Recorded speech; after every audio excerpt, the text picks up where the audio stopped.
Aujourd'hui j'avais envie de parler d'un sujet qui est un peu tabou, voilà. On va parler des règles et du sport.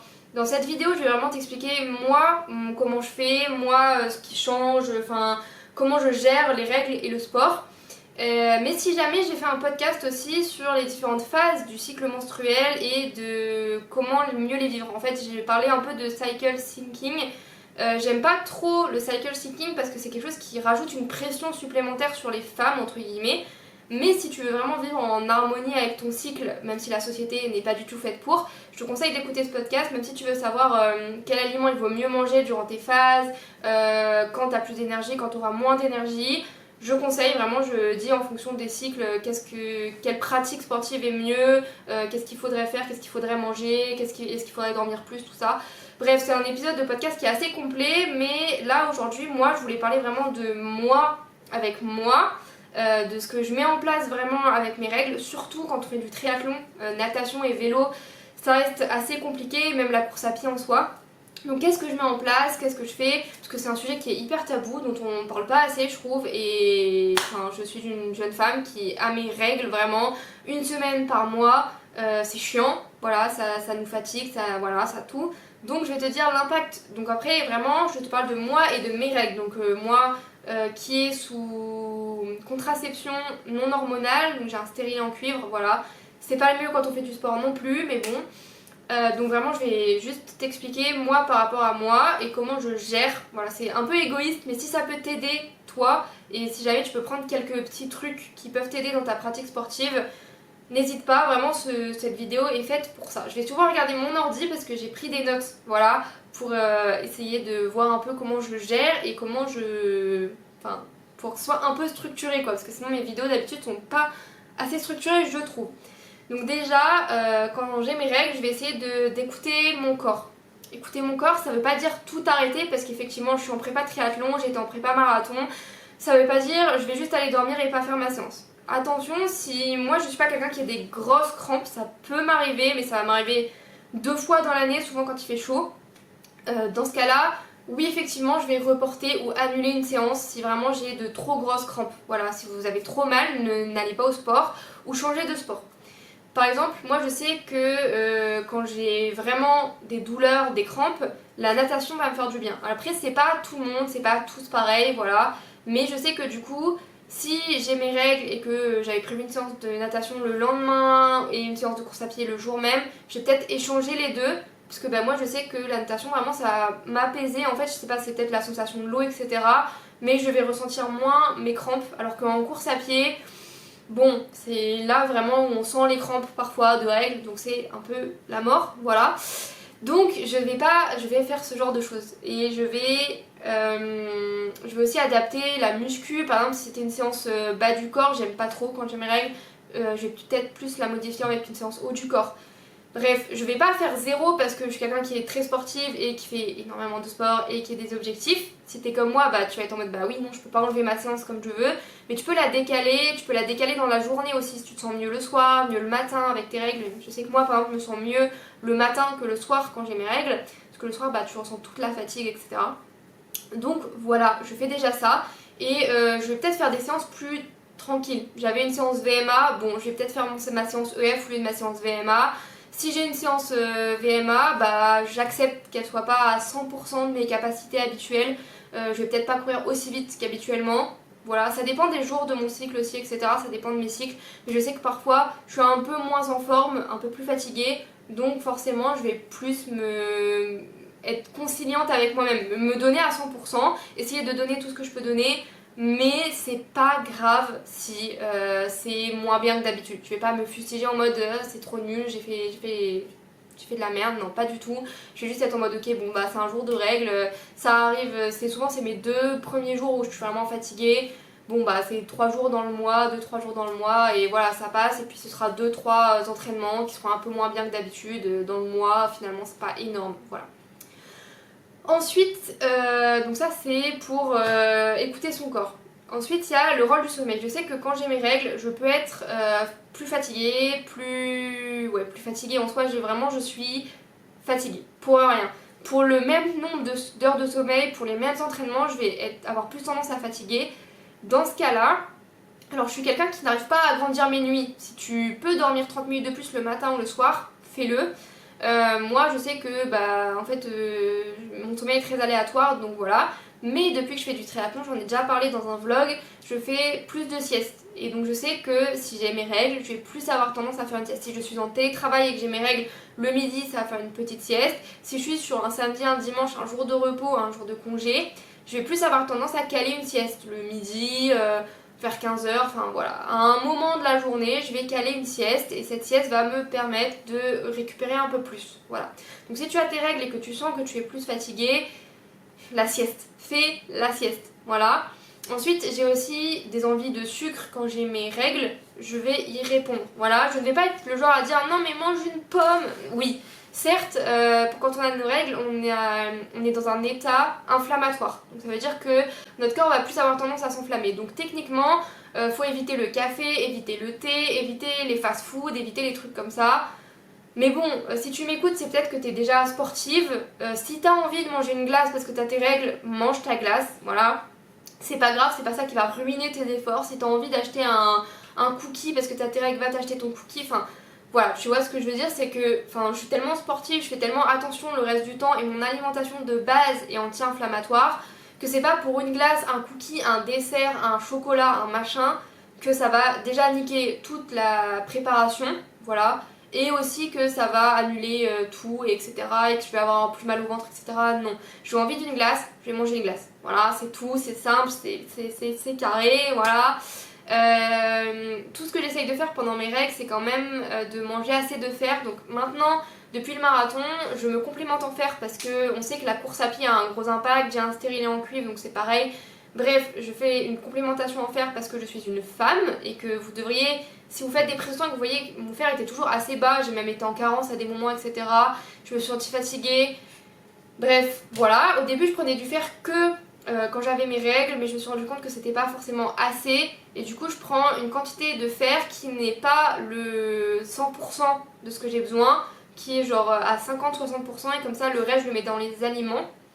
Et du coup, pour mes règles, ce que j'essaye de faire, c'est quand même, quand j'ai mes règles, de manger plus de tofu, de légumineuses, de lentilles, de choses comme ça qui sont riches en fer.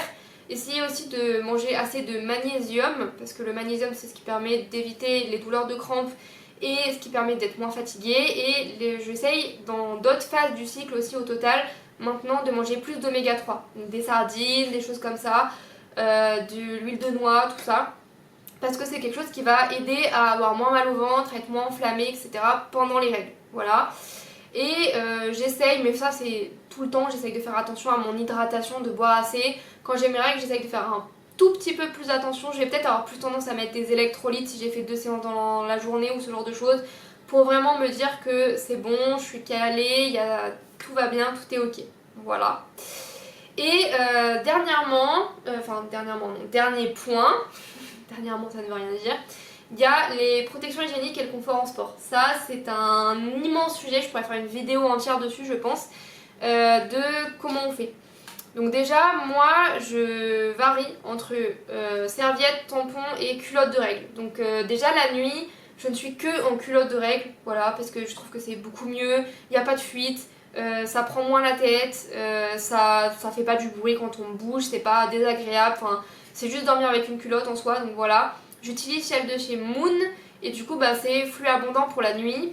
J'ai un flux abondant de base, mais pour la nuit j'utilise vraiment je crois que c'est culotte de règles 4 ou 5, un truc comme ça. Voilà.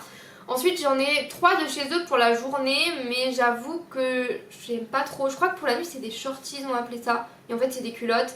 Et pour la journée ça fait un peu plus, c'est pas tanga quoi, mais ça rentre un peu dans les fesses et tout. Je trouve que la coupe est pas hyper bien faite, en tout cas, mais moi j'ai des anciennes, hein, vraiment elles ont 4 ans je pense, un truc comme ça. Donc ils ont changé je pense des choses depuis. Mais en tout cas celles de nuit, vraiment elles sont top, elles bougent pas, etc. Celles de jour un peu plus compliquées, je les mets quand je suis en télétravail, je les mets sur les derniers jours de mon cycle. Et j'en ai une de chez Dim par contre, que j'ai achetée, et elle est vraiment bien taillée, elle est bien sur les derniers jours de règles. Je vais pas la mettre en une journée entière, voilà, au début de mon cycle, genre les 3 premiers jours non, mais les autres jours oui. Voilà. Ensuite, Pour la natation, j'utilise toujours des tampons. Je sais que c'est pas la meilleure chose, etc. Mais avec mon stérilet, je ne peux pas utiliser de cup déjà. Et en plus, comme je vous ai dit, j'ai un flux assez abondant.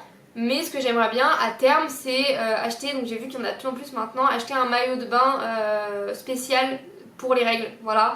Où maintenant ils mettent même des sous-vêtements en dessous. Donc c'est des sous-vêtements spéciaux règles, mais règles piscine quoi, genre règles pour aller dans l'eau, pour aller en mer, pour aller nager. Et donc que tu mets en dessous de ton maillot de bain habituel. Comme ça, bah déjà, une fois par mois, t'as pas un maillot de bain différent, étrange, on sait pas pourquoi. Et en plus, du coup, bah tu peux aussi le mettre en dessous de ton maillot de bain si tu vas à la mer, etc. Enfin, t'as juste à mettre ça en dessous et ça te revient moins cher que d'acheter un maillot de bain spécial pour aller à la mer, un maillot de bain spécial pour aller en piscine. Bref, je sais que c'est vraiment un truc que j'aimerais vraiment acheter à terme, mais ça reste encore trop cher, je trouve. Enfin, vraiment, je crois que c'est 60-70 € un maillot de bain. Enfin, c'est le prix d'un maillot de bain en soi, mais le problème c'est qu'il faut le commander, je suis pas sûre de la taille, tout ça. Enfin, il y a plein de trucs qui vont pas là-dedans. Mais si jamais tu veux être plus à l'aise pour la piscine, il existe donc juste un bas de maillot de bain, juste un maillot de bain une pièce, qui te permet d'être beaucoup plus à l'aise, en tout cas en piscine. Ensuite en course à pied et en salle, c'est pareil, il existe des leggings et des shorts menstruels. J'aimerais bien aussi à terme en acheter. Alors souvent, en hiver, des fois je mets une culotte de règles et un jogging parce que ça se voit pas. Mais c'est vrai que si je mets une culotte de règles et un legging, bon, ça va se voir quoi. Genre c'est vrai qu'on a une couche un peu quand même. Mais je pense que c'est parce que vraiment j'ai des anciennes générations. Ou alors que j'aurais dû acheter des tangas. Mais en fait le problème c'est que comme j'ai un flux très abondant, le tanga il va être sympa, il va durer juste l'heure où je vais aller à la salle et encore je suis pas sûre. Donc voilà, mais en tout cas il faudrait que j'en rachète parce que vraiment je sais que j'adore mes culottes de règles, etc. Même le dernier jour là où tu sais que tu vas saigner un peu et que c'est chiant, tu mets ta culotte de règles, t'es tranquille pour ta journée, c'est bon, y a rien à penser, rien à faire, voilà. Donc en vrai, c'est vraiment pas mal d'avoir ça aussi. Je crois que Moon, donc là où j'ai eu mes culottes, en font aussi, ils font des shorts menstruels. Voilà, et en vrai pour la course à pied ça doit être vraiment top. Alors il faudrait les essayer, j'ai pas regardé les avis, etc.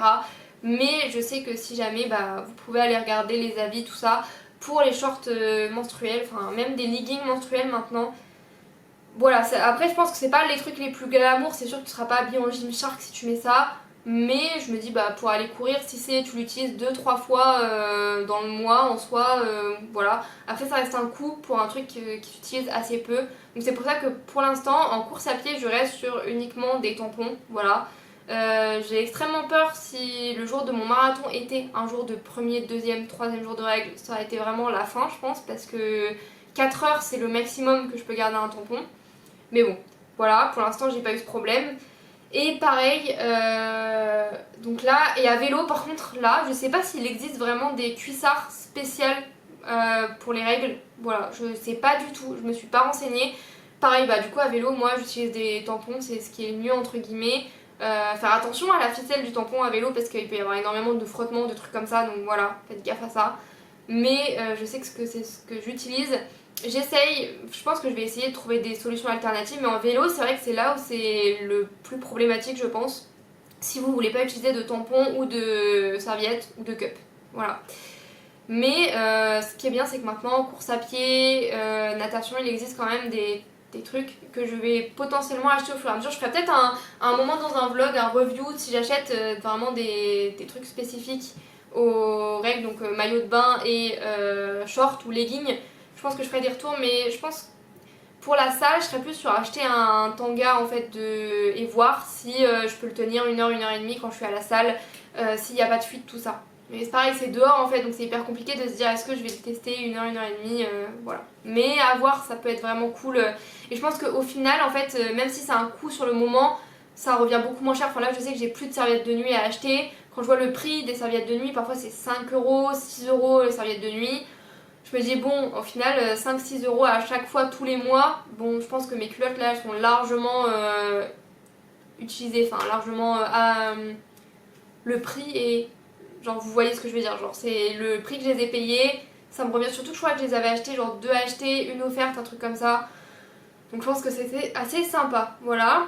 Et ensuite, oui, toujours la douche après la séance, je pense que c'est ce qui fait le mieux. Et voilà. Ça c'était mon astuce en soi pour les règles. Donc vraiment pendant mes règles j'essaye juste de dormir un peu plus, d'essayer de faire des siestes si jamais je suis pas en jour complet de travail. J'essaye d'utiliser mes culottes de règles le plus possible, mais sur mes premiers jours c'est pas possible.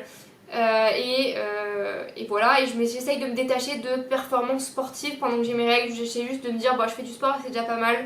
Et c'est pas grave si je fais pas des trucs de ouf parce que je sais que je suis fatiguée, je sais que je suis en train de me vider de mon sang, donc ça sert à rien. Et j'essaye quand même d'avoir des aliments qui supportent entre guillemets le sport, donc le sport et les règles, donc avoir plus de fer, plus de magnésium et de l'oméga 3 tout le long de mon cycle. Voilà. J'espère que ça aura pu vous aider parce que c'est un sujet qui est tabou, dont on parle pas assez, qu'on voit pas assez sur les réseaux, etc. Et toujours si jamais il y a mon podcast qui parle vraiment de cycle thinking avec tout ce qui peut aider et tout ce qui peut aider si jamais vous avez... Ah 1, 2, 3, si jamais vous avez des problèmes de cycle, vraiment de cycle irrégulier, etc. Si jamais vous voulez plus vous tourner vers du naturel, bon mon podcast c'était un premier pas, mais forcément aller voir plutôt des naturopathes, des médecins, etc. qui pourront peut-être plus vous aider. Voilà. Et du coup moi je vous dis à la semaine prochaine pour une autre vidéo. Salut!